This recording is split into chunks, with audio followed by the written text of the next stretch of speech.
Our project was on the Busan Lotte Town Tower. This was done by Victoria Pavsik, Christopher Peterson, Caitlin Reed, and David Shin. This is for CVE 4000 Engineering Economics and Planning for Dr. Mesa.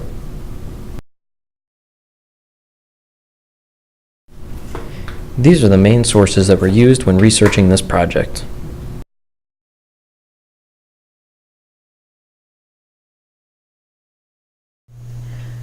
Outline.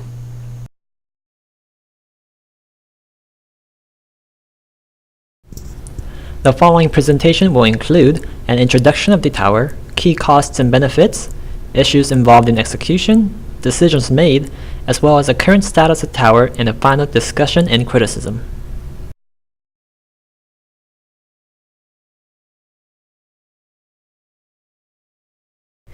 Introduction.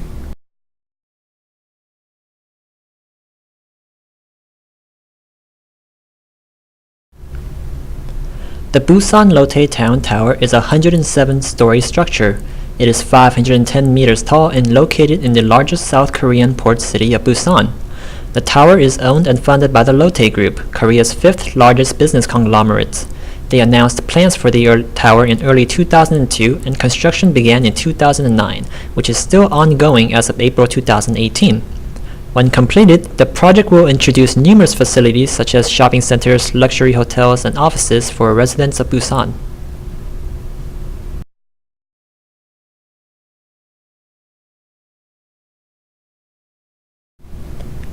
Costs and benefits.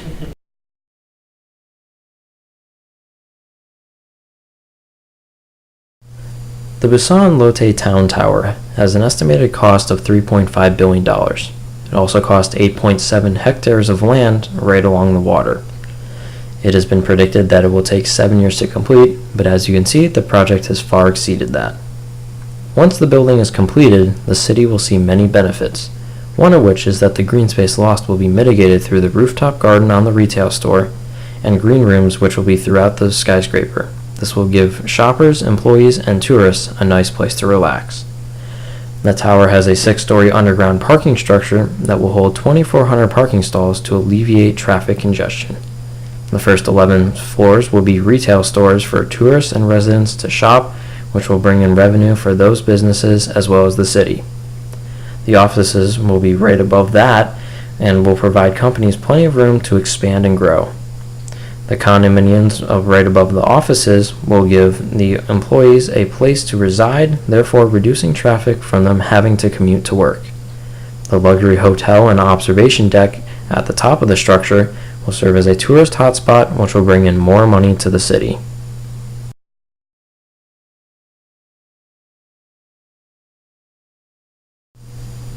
Issues.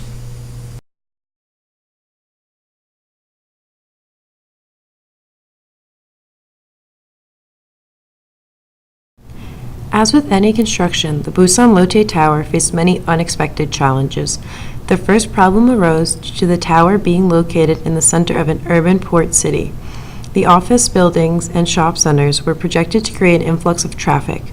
To combat this issue, the Ministry of Land, Infrastructure, and Transportation required the Lotte Group to create a transportation plan to fix this problem. Another issue arose due to the close proximity to the international airport. This caused a problem due to the substantial height of this tower. The ministry was concerned of increased collisions. To fix this problem, the Lotte Group agreed to pay to redo the runway facing 3 degrees further away from the tower. Due to these construction setbacks, the Lotte Group had to postpone the project, which is yet to be completed.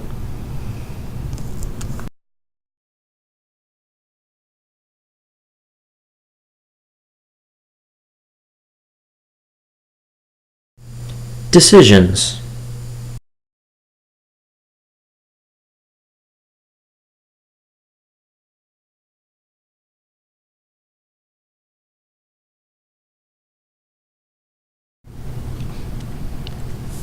Many decisions need to be made regarding the design and implementation of this project.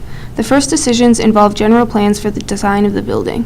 The developers decided that they wanted an elegant building shaped like a standing boat to represent the city's harbor. Similarly, the location of the building was chosen to be adjacent to the harbor and 2 very popular bridges, so many people could see and access the tower. The proposed design and location are shown in the bottom right image. After figuring out what they wanted the building to represent, the developers chose reputable companies to help implement this design.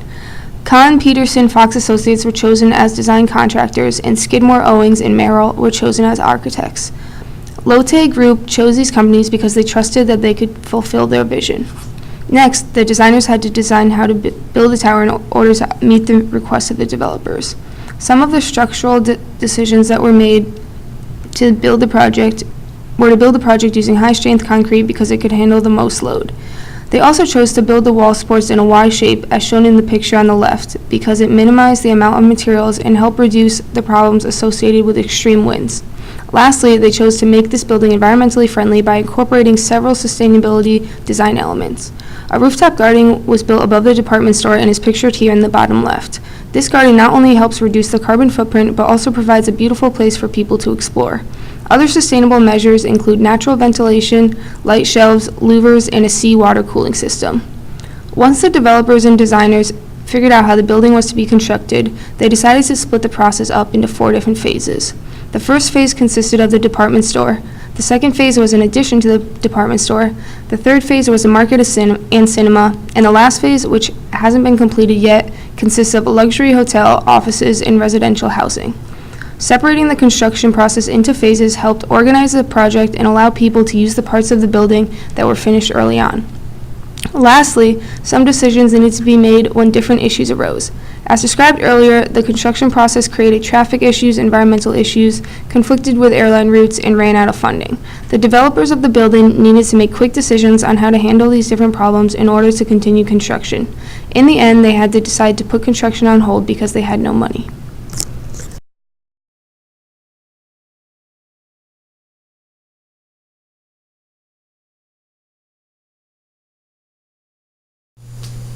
Status.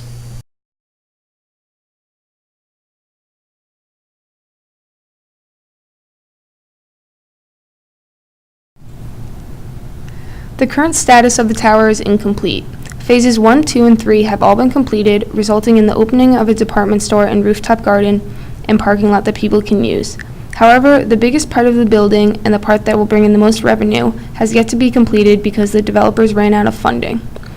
Right now, the building is expected to be finished in December of 2019, but that date might change depending on whether the Lotte Group can find enough funding. After completion of the project, it is expected to be an amazing addition to the city of Busan. The tower is visually appealing from the ground and will provide a great view from the observation deck. The residential housing and hotel space will provide accommodation for thousands of residents and tourists that visit the city of Busan, and the office space will provide a center for a diverse set of businesses.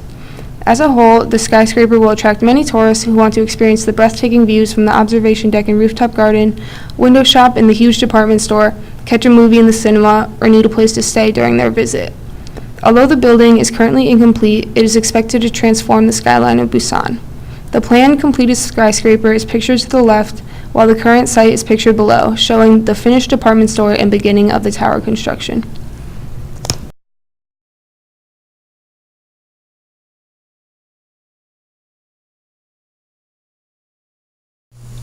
Discussion and criticism.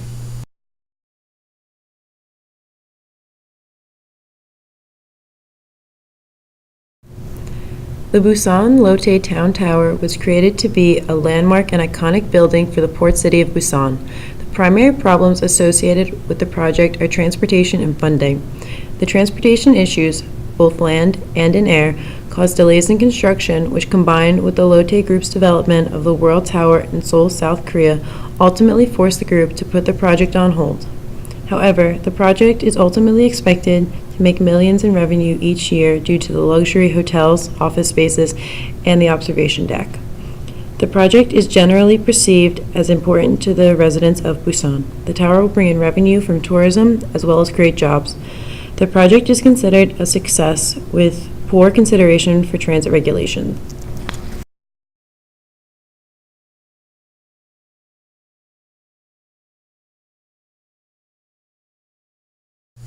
Fin.